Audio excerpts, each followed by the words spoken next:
Good morning, everyone.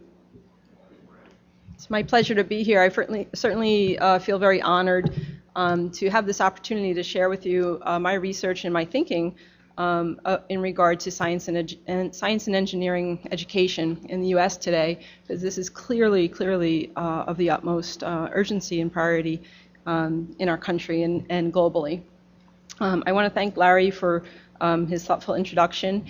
And in many ways, I would say that as I thought about my talk today, I really was reflecting on my most recent phone conversation with Larry, I guess a month or so ago, where he was really asking me to talk a little bit more about, well, how do you integrate these different parts of your Step 2 research grant? I mean, on the one hand, we're using statistical research, and we look at the effects of debt on STEM undergraduates' enrollment in graduate school.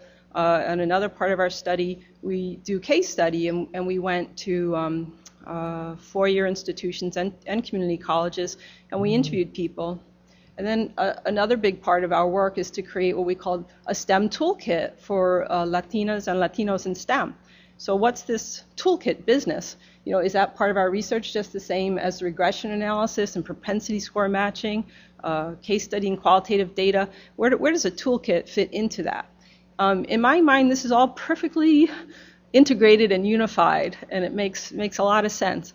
But it's helpful for me to realize, well, that may not make sense to research communities, even one as interdisciplinary and multidisciplinary as this research community is.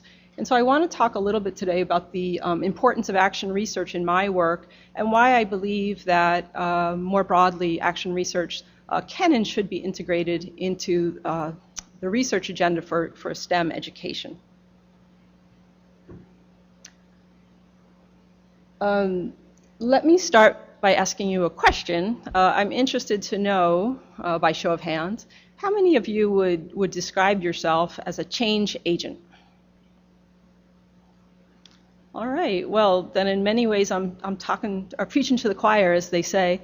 For those of you who did not raise your hand, if it was a really good gig and it was well compensated, good benefits, you got to meet interesting people, and to think in new and exciting ways and to envision a better world, who would be interested? Who thinks they might be persuaded to become a change agent?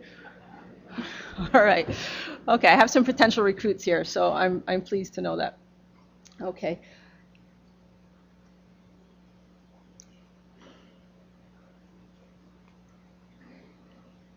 I'm looking to advance the slides. I'm going to hope for some carpe diem type thing to happen and that the slides will advance. Ah, there we go. Okay, thank you. All right, so I'm interested in how do we develop a social science of change and a social science of supporting and creating change agents. And all of you have some level of interest in being a change agent, whether you would characterize yourself that way now or that you would be willing to be acting as a change agent. Now, we're not alone in this. There have been many high-level national reports advocating for change in STEM education. One of the most recent was issued in May of last year, and it was called Preparing the Next Generation of STEM Innovators. I'll use some of the key recommendations of this report to frame my remarks. Okay. As Dan already mentioned, more recently we've had issued, the previous report was by the National Science Board. This is from the National Academies, and it was issued in the fall. It's coming out now as a book. And this report is very specifically focused not only on changing in new innovative ways of teaching in STEM and preparing teachers and ensuring graduates, but this report was specifically focused on underrepresented racial ethnic minority participation, expanding participation in STEM. And this report I'll refer to as the Talent at the Crossroads Report, or more briefly, the Crossroads Report. And I know tomorrow's speaker, Freeman Hrabowski, will, I'm sure, share his insights from having chaired this panel. This is a slide that I just picked up out of the Crossroads report, and it's focused on comparing the U.S. population by race and ethnicity in comparison to the science and engineering workforce. Now, at my center, the Center for Urban Education at USC, which I'm co-director with Estella Ben-Simon, we focus on racial and ethnic equity and outcomes in higher education. So I'm going to focus my remarks on these equity issues as we think about change and innovation in STEM. This probably doesn't surprise you if you've been attending to these high-level national reports, which have repeatedly been pointing out to us that we lack diversity in STEM, both in terms of race and ethnicity and in terms of gender and in terms of individuals with disabilities. But just to frame, our awareness, the Hispanic population, which is of course the largest growing or fastest growing demographic group in the U.S., is quite underrepresented in STEM fields. So that we have about a 5% representation in the science and engineering workforce, whereas in the U.S. population, that proportion is 15%. If we were to focus just on the college-age population, Hispanics are now at 19%. I was driving the other day, going to work or something in LA, and I heard on the news that Latinos are now the largest demographic group among younger adults in California, or maybe it was in Southern California. And I thought, oh, didn't we know that already? I thought that was pretty clear. But it must be that the new census data is out, and so it's clear that Latinos are the majority in California, and in other states, it's certainly a large portion of the population and growing. So I'm going to focus on Latino students or Hispanics. I'll use the terms interchangeably, although I know they're not. But we won't debate that. The reason I will do that is because our research grant focuses on pathways to STEM degrees for Latinos, but also because I think it's important to be specific when we talk about representation and diversity, to think about what groups are we talking about and which communities. In your work, you may be focused on African American students or Native Americans, and I think that the conversation, my remarks are still relevant to that thinking. Okay, I did move a couple of slides around a little bit based on what's in your packet. But I moved this one up just to frame again. When we think about education, obviously teachers and professors matter, and then of course doctorates matter. And so we've made some progress over the past couple of decades in terms of doctorates awarded to women in science and engineering, but less progress in regard to underrepresented minorities as a group. And so this has implications when we talk about change agents, that if we want to increase Latino participation and degree completion in STEM, this is not like a Latino issue. This is a social issue for all of us as change agents. This just represents the proportion of Hispanics in different occupations. So in all occupations, we see 14%. And then in these science and engineering occupations, you see declining rates as we get down to engineers, physicians, scientists, registered nurses, and post-secondary teachers. We're down at that 5% participation level. So this is the nature of the problem that we are interested in addressing and where we want to bring about change. And all of these high-level reports have really emphasized that this is very critical for the country. Rising Above the Gathering Storm is sort of one of the, I would say, landmark national reports in regard to STEM education, and it mobilized resources, it mobilized the executive branch and the legislative branch to increase appropriations, and this is possible around the diversity and equity agenda in STEM also, but I don't think that problem has really been engaged at the same level as the questions about human capital and innovation. So we need to think about ways to emphasize and to be problem solvers in regard to equity and diversity issues. So some of the Preparing the Next Generation report makes three key recommendations, what they call keystone recommendations. So the first one is to provide opportunities for excellence. This concerns teacher quality and ensuring access to AP classes, ensuring a rich curriculum, ensuring integration in the curriculum. The second one, it concerns casting a wide net, and the third one, fostering a supportive ecosystem. And these are the second and third points are ones that tie in with this question of acting as a change agent. So let's look a little more closely. So in regard to casting a wide net, the policy actions recommended in this report talk about improving talent assessment systems, enabling teachers, principals, counselors to be prepared to engage in this talent identification, and improving the identification of overlooked abilities. So essentially, if we really stop and think for a moment about what are these policy actions and what are we asking people to do when we make this policy recommendation, we're really asking, well, the way we do testing, the way we do assessment, the way we give quizzes in class, the way we decide who gets access to elite institutions, the way we decide who gets placed into non-credit basic skills classes. Like, these are our talent identification systems, and this report is asking us to rethink those. Whether you are in admissions or you teach or you're directing programs, this would really go to the heart of the way we do business. And so asking people to identify talent in new ways really is asking them to change. Fostering a supportive ecosystem. The policy actions include a campaign to appreciate academic excellence. For 10 years, my role was I was a media manager. I did communications and marketing, so I appreciate a good marketing campaign, and I think actually this is very important. And I do some marketing in my day job myself when it comes to promoting the work that we do at the center and our mission and vision around equity. So the notion that scientists should be at the White House, as we reach the end of March Madness, right alongside whichever basketball team wins, I think that's a good idea. Yeah, we need to do that.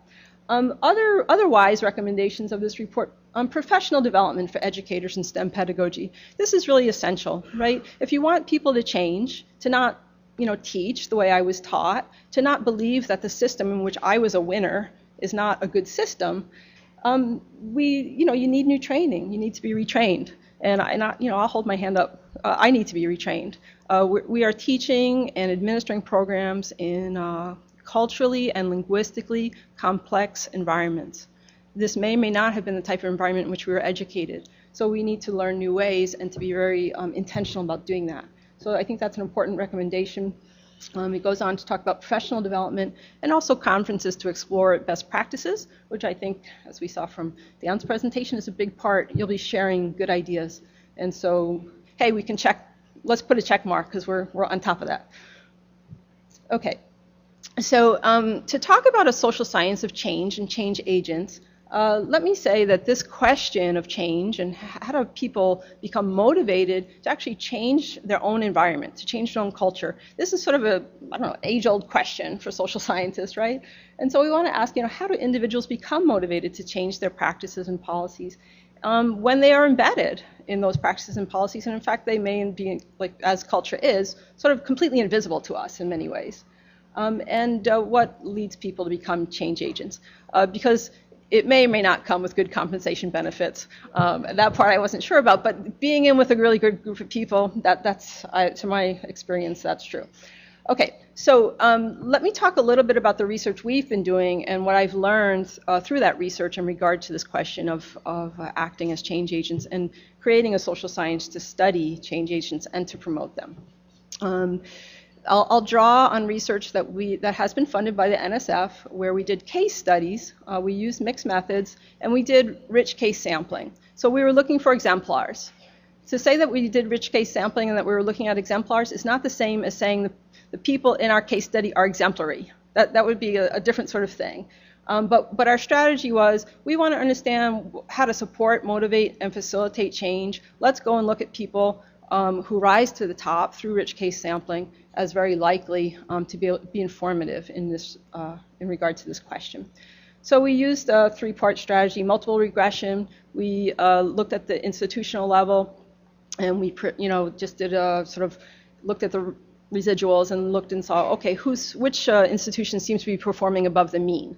And so we had a small sample of overperformers. We focused on states with large Hispanic populations. we looked at those overperformers and went to their websites. We basically said, where's the action? You know, whose website suggests to us that, you know, they've got the federal funding to be bringing about new and innovative ideas, and that they're focused on their Latino students also. We also look to see where are individuals focused on the transitions or articulation between community colleges and four-year institutions. And because when we talk about Latino students, community colleges are very, very important because you have 60% of Latinos starting out on their studies in community colleges. We also focus on Hispanic serving institutions because, again, HSIs are extremely important to think about the increase of STEM bachelor's degrees or doctorates among individuals of Hispanic descent, because although HSIs are only a very small portion of overall colleges and universities in the United States, at about 8%, about 50% of Latinos are in HSIs. So we have a concentration of Latinos in Hispanic serving institutions. HSIs are awarding 40% of the bachelor's degrees to Latino students. Yet in the STEM field, that portion falls only to 20%. So this tells us that there's capacity in HSIs to produce more Latino graduates in STEM. So we went to 6 HSIs, 3 four-year institutions, and 3 of their community colleges. I'm saying we, let me credit where credit is due. Estela Ben-Simon is my co-director at the Center for Urban Education. She's also the co-principal investigator on our research grant, and she led this case study component. We have been collaborating very closely with Ricardo Stanton Salazar, who is a sociologist, for that table of sociologists, and for Larry, let me point out, he is a sociologist, and he was part of our research group. We met weekly, bi-weekly, and we drew on theories of institutional agents that he has developed, and I'll say more about that as I go on. Lindsay Malcolm, who was one of my doctoral students, now a professor at UC Riverside, collaborated with us, and we had a number of research assistants at our center also engaged in this research. Okay, so just to talk a little bit about the mission of my center, Center for Urban Education. Our purpose is to conduct what we call socially conscious research, and to develop the tools needed for institutions of higher education to bring about equity in higher education. So this notion of developing tools is rooted in this action research agenda and in this agenda of a social science to study and to promote the creation of change agents. We use many theoretical approaches and perspectives in our work. I won't talk about them. I did note sociology already. Larry is my program officer, so let's start with sociology, very important field. But our work is informed also by methodological considerations in action research, action science, what's called practice theory. Practice theory is essentially theories about how do people become experts? How do you become an expert practitioner? Very important question, especially going back to what the National Science Board is calling for. Basically they're asking for people to develop expertise in new ways. Organizational learning, critical theory. Critical theory, while it sounds critical, like that can't be good, critical theory is actually pretty helpful. Critical theory points out that in the U.S. we have a history of racism, we have a history of discrimination. We know that discrimination was institutionalized in higher education. We're some decades from formal and legal discrimination, but critical theory says, but what are the lingering effects of that, and what are the contemporary forms? How has that history become embedded in our institutional structures? And it's practical in the sense of saying, so let's pay attention to that, let's talk about that, because if we leave those histories and legacies invisible, we are not going to bring about equity and diversity in STEM or more broadly in society. Psychology is also informing our work, particularly as we think about evaluation of our tools. Okay, I mentioned Ricardo Stanton Salazar has been collaborating with us. And we, in doing our case study research, started with his theory of institutional agents, which is basically a network analytical theory based in the study of social capital. And institutional agents, as he defines it, high status, non-kin individuals who provide key forms of social and institutional support to enable, whether it's minority students, low-income students, women in certain cases, so what he would say low-status youth, to negotiate educational institutions to acquire the institutional support they need to tap highly valued resources, opportunities, privileges, and services. So the institutional agent term is applied to individuals who are acting, who have authority, who have power, and use that knowledge, power, and authority on behalf of low-status youth. So key here also is they have a critical consciousness. Critical consciousness means, people who are active in thinking about, well, what are the structures I'm working within? What are the legacies? What are the histories that have defined this culture, defined our talent identification systems, define what we know as merit, and how we think about appropriate methods for selecting, sort of scientists, engineers, mathematicians, and assigning people slots in higher education or in education in general. So our approach was deductive.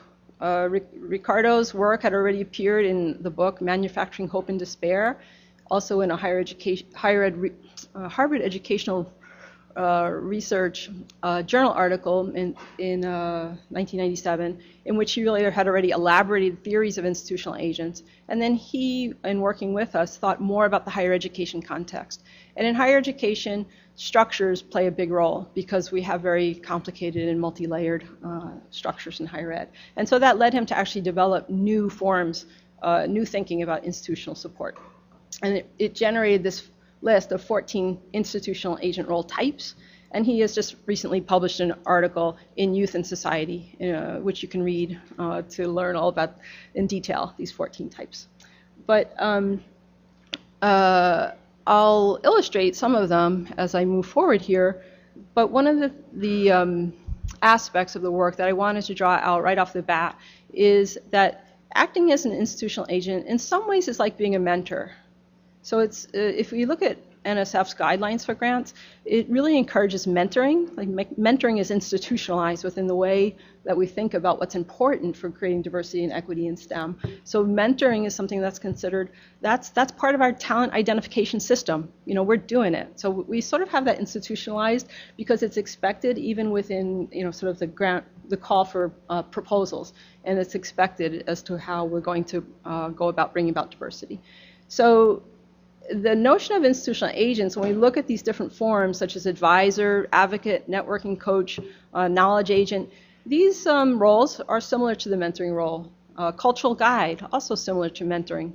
And so these first two forms of institutional support, direct support and integrative support, are in many ways like mentoring. But institutional agents go beyond mentoring to changing the system.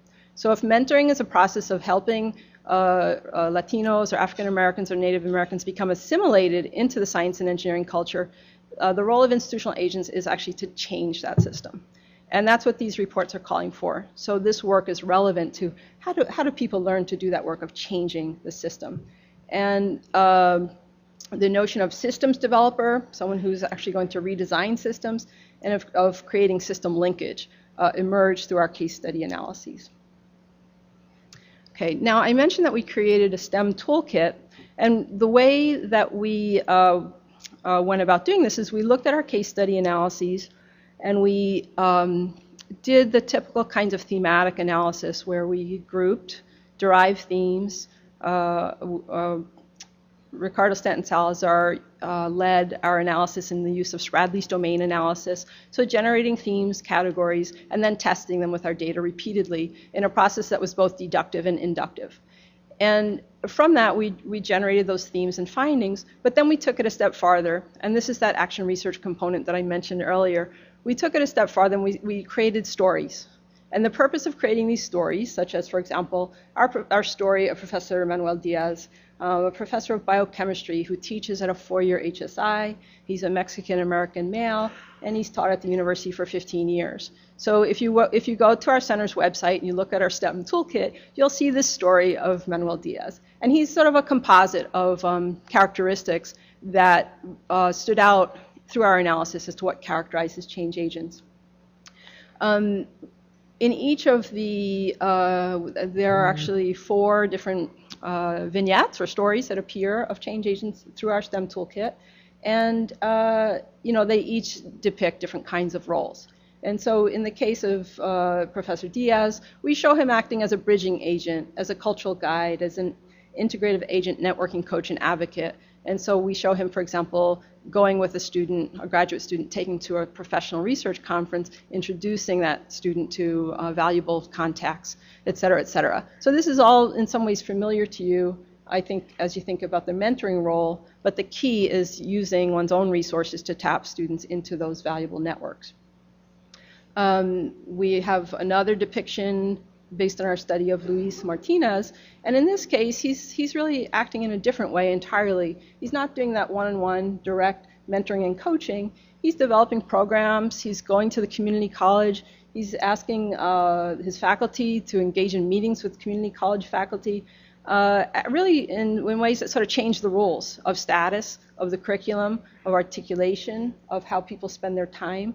And he's doing that because he recognizes that the Latino students are in the community college. And so to bring about diversity and equity in STEM and to do this new form of talent identification needs to create new programs. And many of you are creating new programs, so I know you're innovators in this area and you're already acting as change agents. So some of what you'll share is how do you go about doing that? Another vignette depicts someone acting as a lobbyist, lobbying for resources. I won't go through all of these.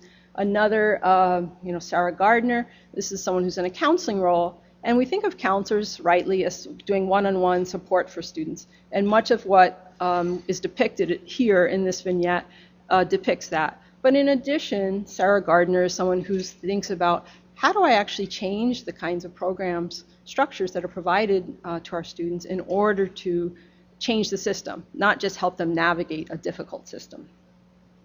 And the findings are actually depicted through the use of questions. So the idea would be to actually sit with colleagues, preferably in interdisciplinary and cross-functional teams, to ask each other, well, are we doing these things? Who are we relying on to be the system developer, to be the program developer, or the coordinator? Is it that one person? If it's one person, one Latino in an engineering department, that person will get burnt out. Our data shows that. This is, again, social and collective responsibility, and the use of tools such as vignettes or other forms of data analyses are intended to bring about this kind of a reflective practice that asks about institutional responsibility, collective responsibility. This just is sort of a depiction of the different role types. I'm going to move on past there. Okay, now I talked about action research, and I talked about it as part of comprehensive strategies of research. So research and social science research is about creating knowledge that's useful for social problems. And so I want to think for a little bit with you about, well, what are the sources of knowledge? And Aristotle tells us, and when I say that, it's not that I've been talking to Aristotle, and it's not even that I've been reading Aristotle's works, but Aristotle tells us in ways that have been really integrated into the action research methodology that there are 3 forms of life tasks, and there are 3 forms of knowledge necessary to carry out those life tasks. And I think that these 3 forms of knowledge and 3 forms of life tasks are really essential to implementing the recommendations of these reports. So the first life task is theorizing, and it requires epistemic knowledge. So theorizing is thinking about universal truths, eternal truths, and reaching generalized principles that explain the natural world. And so epistemic knowledge is really sort of a formalized knowledge, mathematical knowledge, logical models, and these models generate knowledge that is thought to be universal. And that, epistemic is probably a word most familiar in our everyday use. The other life task is building things, reproducing things, and a craft knowledge about how do we actually be creative, productive, and reproductive. And so building requires what's called techne knowledge. And so that sounds a little bit like technical. and there are some similarities there, but techni knowledge actually refers also to what you're doing when you share ideas about how do we build a good program, an effective program.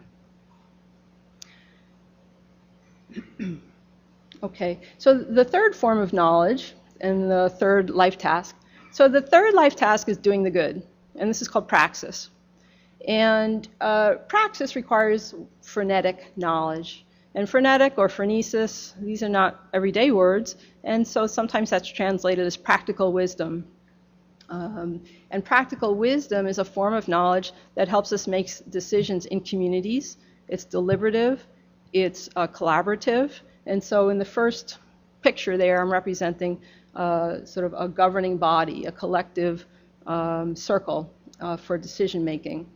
In the lower image, I'm evoking a teacher with young children, and the reason for that is the second meaning of phronesis or practical wisdom is the notion of a responsiveness and to individualizing. So it's knowledge and wisdom that's individualized. In effect, the opposite of epistemic knowledge. So this the generalizing versus particularizing knowledge and using particular knowledge for teaching or for collective decision making.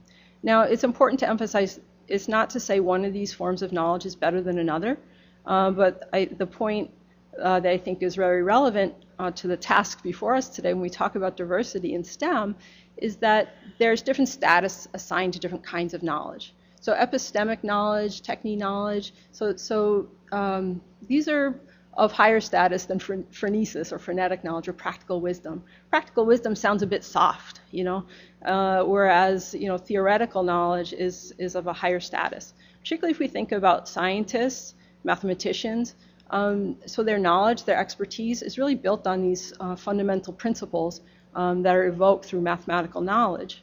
So if we ask people to change and do things differently, we're asking them to give up some of their resource base, some of their expertise, and to enter into a realm, this use of frenetic knowledge and practical wisdom, in which they have less expertise. And so as we think about professional development and really making professional development central and as critical to this process as best practices, the techni knowledge, which truly is necessary to build better programs, we need to really think about how do we support people when we're asking them to enter into a world where they're actually giving up a little bit of their expertise and authority. I included a series of slides for the purpose of just really thinking about, well, what is the nature of the problem to which I'm advocating we use a combination of techni knowledge and frenetic knowledge. And it's this ongoing lack of representation, lack of participation of minority students in STEM fields. I don't think you can probably read this in detail, but you can see the flatness of the lines, right? And so for all underrepresented minorities from 2000 to 2008, we see sort of flat representation in science and engineering bachelor's degrees. If we start to look more specifically at Hispanics and degrees awarded, we see the growth in the red line, the top line of non-science and engineering degrees, but much lower or flatter growth in science and engineering fields. And so the question is, how do we create, have that blue line have the same slope as the red line, or even higher for both of them, really? So, this slide, I think, is probably difficult to see in its details, but you see that within the STEM fields, social sciences is the top line, the blue one. Psychology is next. So we see those two fields graduating more Hispanic students, but the engineering, computer sciences, math, physical sciences, these areas are really not being able to generate graduates in the same rate. Here we see for enrollment in the engineering programs. Well, engineering seems to, as was mentioned earlier, we're not having enough graduates in engineering programs in general. We have engineers here, so they can inform this in terms of some of those issues. But we don't see Latino students graduating with engineering degrees. This is just another way of looking at that, but now in terms of a trend line. So I mentioned earlier that I thought, well, it's very important to think about these issues in terms of communities and in terms of specific needs, social needs, as well as scientific needs. And so I'm from Southern California, so when I think about engineers and engineering, and I think about the fact that Latinos are the largest demographic group among young people, then I really want Latinos in my community to be engaged in engineering, because there are huge engineering problems in Southern California. I mean, just think about water, for example, a very pressing issue. Transportation, energy. We're actually meeting today on a somber day, and when we think about energy, we will need to make choices as a society as to how we're going to have the fuel to fuel our modern economy. We've already seen the Gulf, so offshore drilling, nuclear energy, wind power, all of these carry costs and benefits. So engineering is a social, the social science of engineering is as critical to us as the science of engineering. Part of this disaggregates degrees awarded to Hispanics in science and engineering by type of degree. So the red line shows the growth in bachelor's degrees when those degrees are aggregated, and the lower lines are associate's degrees, master's degrees, and doctorates. And we already saw earlier, that doctorates are not growing, and associate's degrees are not growing either. And this, I think, reflects the tremendous problem of math education in K-12. And we see that in community colleges also. And so the rates of success are very low in the math curriculum in community colleges. It's nearly impossible to move from a community college with an associate's degree and earn an engineering degree. And we see that in our data when we examine for Latino students. If we look HSI, community college, non-HSI, transfers. If you've earned an associate's degree and you transfer to an HSI or even a non-HSI, you're very, very unlikely to get an engineering degree. So this is this is a real problem. It's a practical problem. We need technique knowledge to build some systems that would provide degrees to students in ways that that would work. But we'd also need that kind of practical wisdom that says this is the situation that needs to be addressed if we wish to achieve the goals. This slide represents that individuals on visas, temporary residents, are filling our higher education programs in STEM. So in doctoral degrees, we see temporary residents, which is the green line, growing, whereas Latino students remaining flat. Okay, so I talked about action research as a form of research that's necessary in order to reach these goals. I drew on some of these trend lines and some of the statistics that were generated when we looked at the National Survey of Recent College Graduates, and we looked at it disaggregated for Latinos. The trends are important to help us understand that a problem exists, but to bring it home closer so that people say, this is my problem, that requires a different kind of knowledge production, right? So we can identify trends, patterns, truths of how our systems are operating. We can generate technique knowledge about, well, if we did mentoring better, if we changed the way we design this articulation agreement, we might do better. But what's essential is that the problem be viewed as a problem of practice by individual practitioners.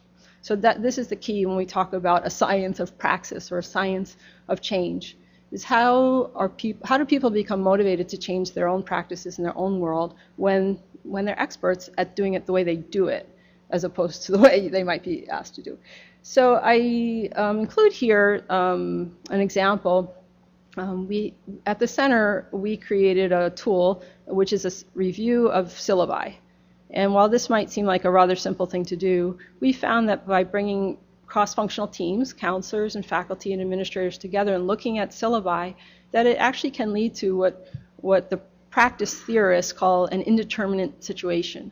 An indeterminate situation is when you say, these are my goals, this is what I'm trying to achieve, here's how I'm doing it, and it's not working. And now I'm going to be very deliberate to do inquiry and to collect data to figure out how am I going to change that situation. So we actually use syllabi as a form of data. And we had groups of teams, evidence teams, look at this data.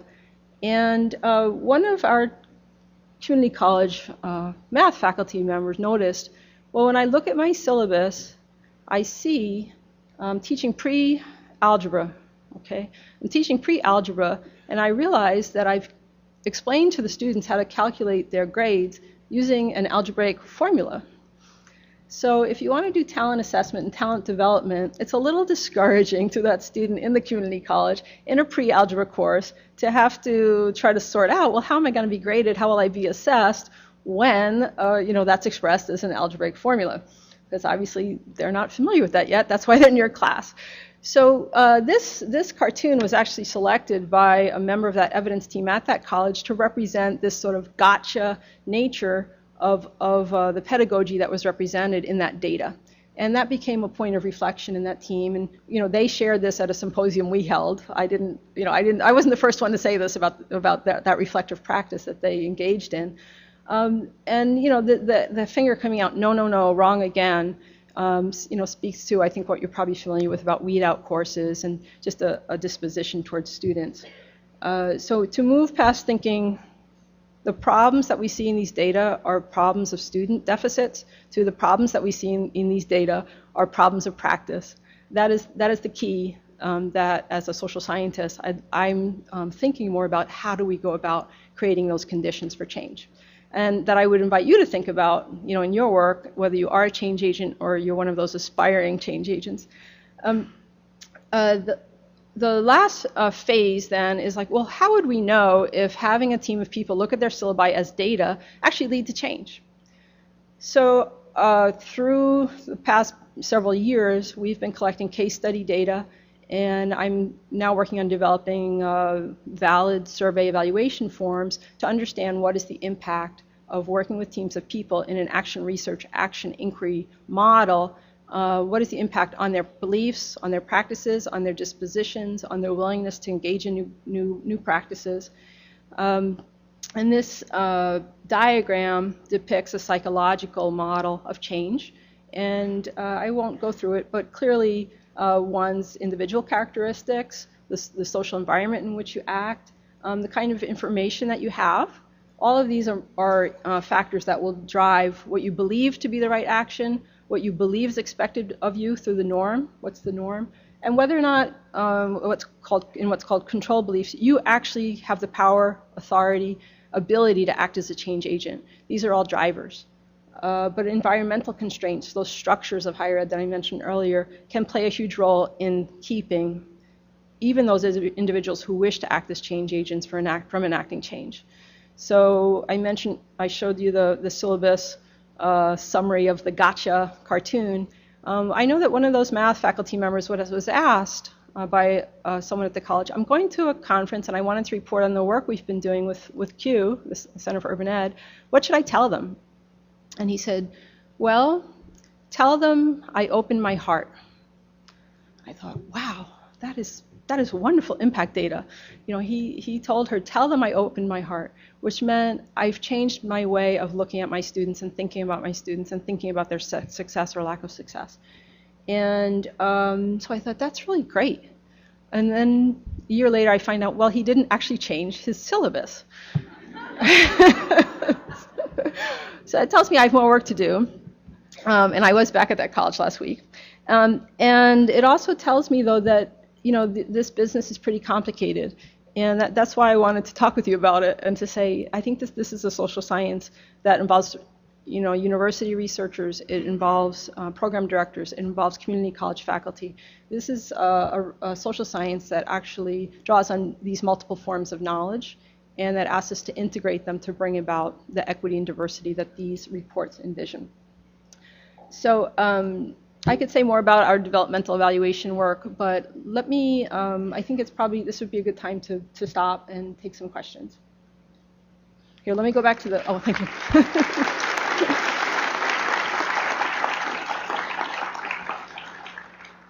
I was trying to go back to the cartoon. Oh, oops. Wow, okay. All right, do I have a? So there are two microphones here, where anyone who has questions, please come up and use the microphone and identify yourself.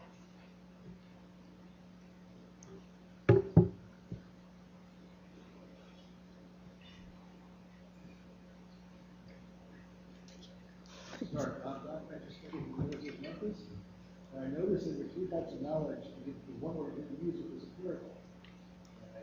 How does that empirical, by the experiment, find that result fit into the scheme of things?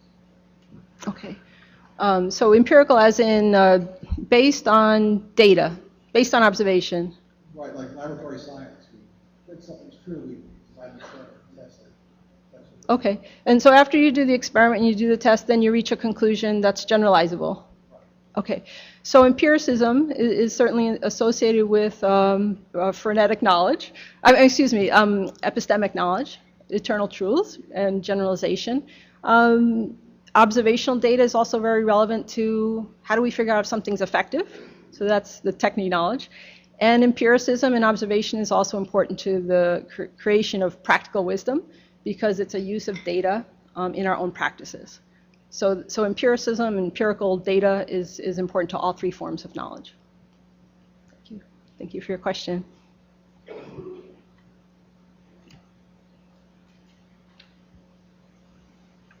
Hi, Norman Hips from St. Vincent College in Pennsylvania. There are two questions. One is the stories that you have of individual, if you call success individuals. Is that intended to serve as a motivating story? Is it intended that these individual cases will be studied to assess how they came, where they arrived?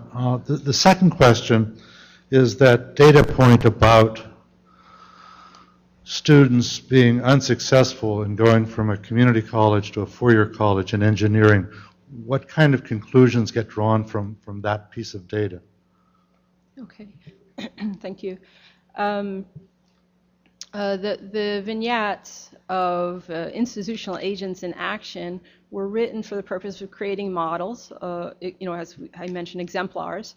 And the purpose there is to suggest ways of doing business that don't exist widely in the way we do business today. So if action research asks participants to think about how do we change our culture, change our practices, part of what needs to be possible is to envision something different. And when we're embedded in our own culture and the way we do business is, the way, it's sometimes hard to envision other ways. So we drew on our data to identify exemplars that we felt could be used like sort of a benchmark in terms of practice, like a model by which to compare the way we're doing business and say, well, I know NSF calls on people to do mentoring, and now we know that professional development is important. So part of the question is going to be, how are we going to do that professional development? Like, what is that model going to look like? And this inquiry piece, I think, is very important within that professional development model, because the intention is to ask practitioners who are experts to reflect on their practice in deliberate ways using data. So the vignettes were intended as a prompt to data collection. Your second question was in regard to engineering programs and the transitions between community colleges and four-year institutions and bachelor's degree completion. What should we draw from that? My understanding of it, and others here probably know better, is that the engineering curriculum is highly rigorous and structured, and as you complete an associate's degree in a community college and you move on to a four-year institution, you're behind. It's just you can't get in step with the curriculum. So that example I think really stands out in my mind because it's really an area where we would have to change the way we do business in really hard ways. But yet if we have the students there and these are our goals, then that's something we can be deliberate and use an inquiry model to think about how to go about changing that.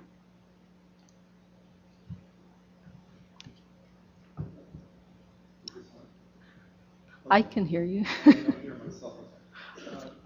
You observed earlier in your talk that in higher education, institutional structure is an important consideration in achieving effective action research and I guess in my observation, I would say that's probably true of the whole educational system. And what I've observed as a program officer is the challenge that a lot of these projects have to take on when they're dealing with students coming out of K-12 systems that aren't completely effective. That seems, at least from the faculty's perspective, to elongate the challenge they have to deal with in order to bring students up to a standard where they could conceivably succeed in STEM. I'm curious about your change agent action research model, whether it would embrace increasing connections between higher education and the K-12 system. Sorry, excuse me. Whether it would embrace connections between higher ed and the K-12 system. Okay. That's a great question. You know, early, like 5 years ago, when we went to community colleges to do work in regard to equity and action research using various action research tools, one of the things we would really ask participants to do was to say, you know, it's kind of human nature to say, well, the problems are out there. And so we would ask, let's set aside K-12 because we're here. If we want to bring about change, what can we change here at home, right? And you know, we can all ask that question. I ask it in my work also. But what we really see in the community college data is the tremendous challenges facing community colleges of doing non-credit developmental or basic skills education. So I do feel that that's part of the fundamental changing of the way we do business is greater articulation and professional development across sectors of teachers, of community college faculty, and of four-year university teaching faculty as well as research faculty. So I do think that that is important and necessary. One of the responses that community colleges have had to the lack of mathematics success for K-12 students is to create a longer and longer basic skills or remedial curriculum pipeline. That solution, the data shows us again and again and again, is not working because there are too many milestones, too many gates, and too many students are lost at every milestone gatekeeper point.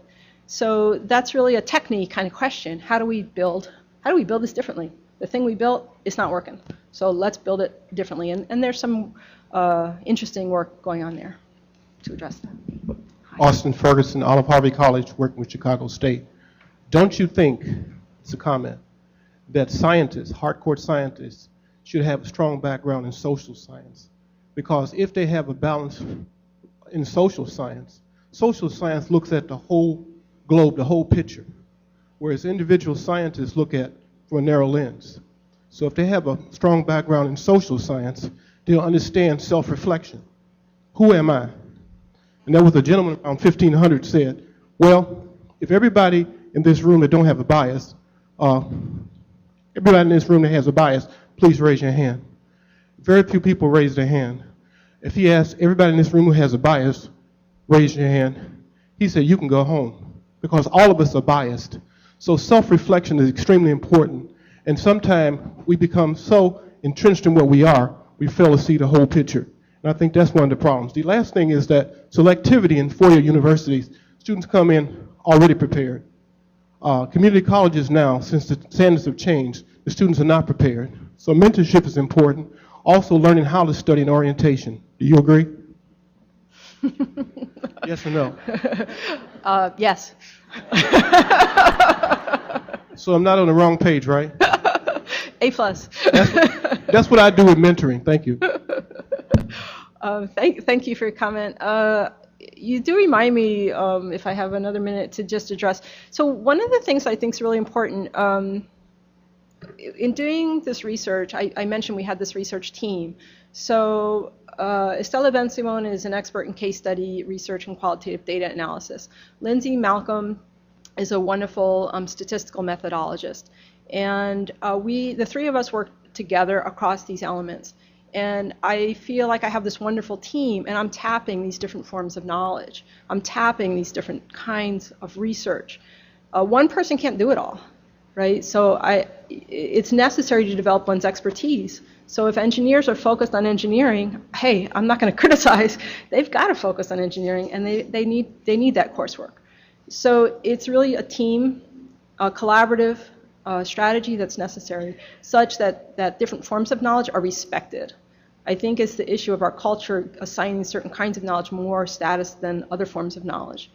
And so there are phases of one's career, phases of developing expertise, and as we establish our expertise, we establish our careers, these are opportunities to really look at how am I going to be collaborative, multidisciplinary, interdisciplinary, such that I can tap these different forms of knowledge in a truly integrated way. Not write a grant that's statistical and then say, well, maybe I should throw in some case studies. So, so that's my last editorial on forms of research. And I see Dan is like waving at me, which I think means. Oh, yeah, it's, okay. I was just looking at the time. It's 10:15. Someone wants to ask a quick question, but I would like to call it to a close and just after this, okay? Thanks. Sue Tapero, I'm from a community college and in California, where we have an awful lot of them. My neighbor. Yes. I would really like to see the data that you showed about the engineering students trying to transfer broken out by whether the community college has got a real 2-year a lower division engineering program or not. I know that there's wide variation among community colleges about how much resource is devoted to the first 2 years of education in our STEM majors. And I know that the faculty in those areas are probably always arguing and lobbying to do a better job there. We have a really robust record because we have a good 2-year program, and I think that makes all the difference. Yeah. So I'd like to see it broken out. That would be interesting to me. I think it would be interesting. And so back to arguing and lobbying, back to that, the National Science Board calling on that communications campaign. I think as change agents, part of this will be arguing for the value of public education. So let me turn it back. Thank you very much. I really appreciate your attention. Thank you. I want to thank you, Alicia, for showing us that research involves still Greek philosophy, mathematics, sociology, and the physical sciences, and practice, as you were saying. So I want to thank you very much. And as a gift from Susan Hickson, from, I believe this is from Australia to California, a bottle of Shiraz. Thank you very much. Thank you so much. Yeah. I'll meet you later.